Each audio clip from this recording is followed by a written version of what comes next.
Assalamualaikum warahmatullahi wabarakatuh.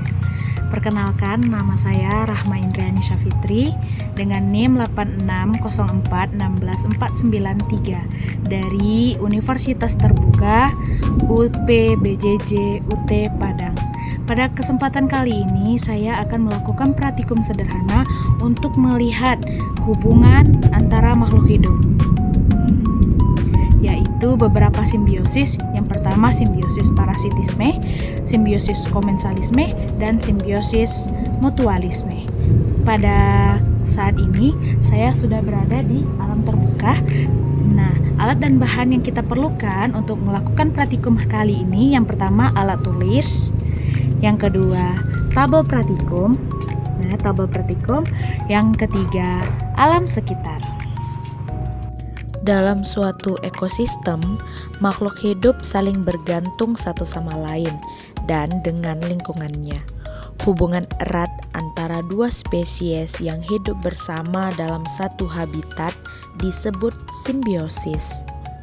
Kali ini kita akan mengamati berbagai tumbuhan dan hewan untuk menentukan berbagai karakteristik simbiosis apa yang terjadi antara kedua makhluk hidup tersebut. Simbiosis parasitisme, hubungan antara benalu pada pohon, merupakan simbiosis parasitisme, yang mana pohon merasa dirugikan karena kehilangan air dan zat makanan dan membuat pertumbuhan pohon menjadi terganggu. Sedangkan pihak yang diuntungkan atau inangnya, benalu, mendapatkan makanan dan nutrisi. Tungau pada kucing.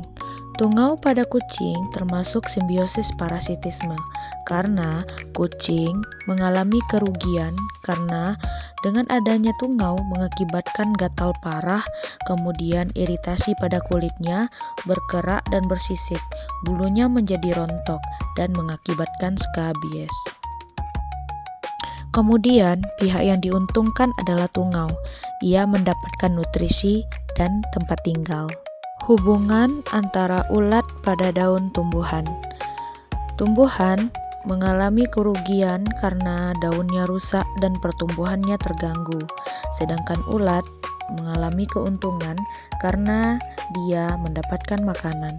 Hubungan antara nyamuk dan manusia.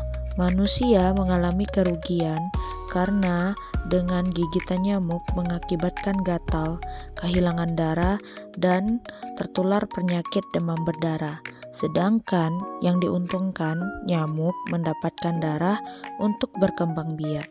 Buah tomat dan lalat buah.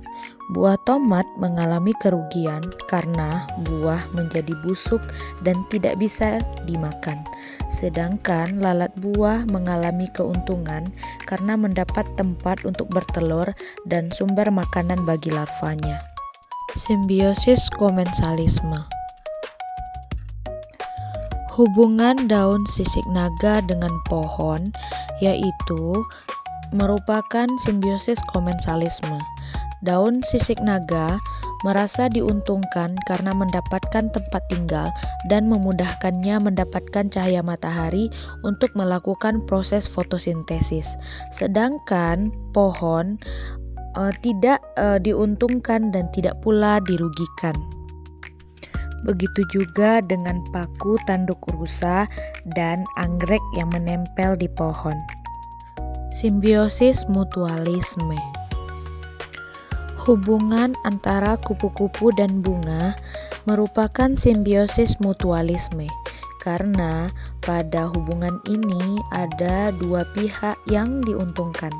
Kupu-kupu merasa diuntungkan karena mendapatkan nektar sebagai makanan, sedangkan bunga mengalami keuntungan karena dengan adanya kupu-kupu bisa membantu proses penyerbukan bunga.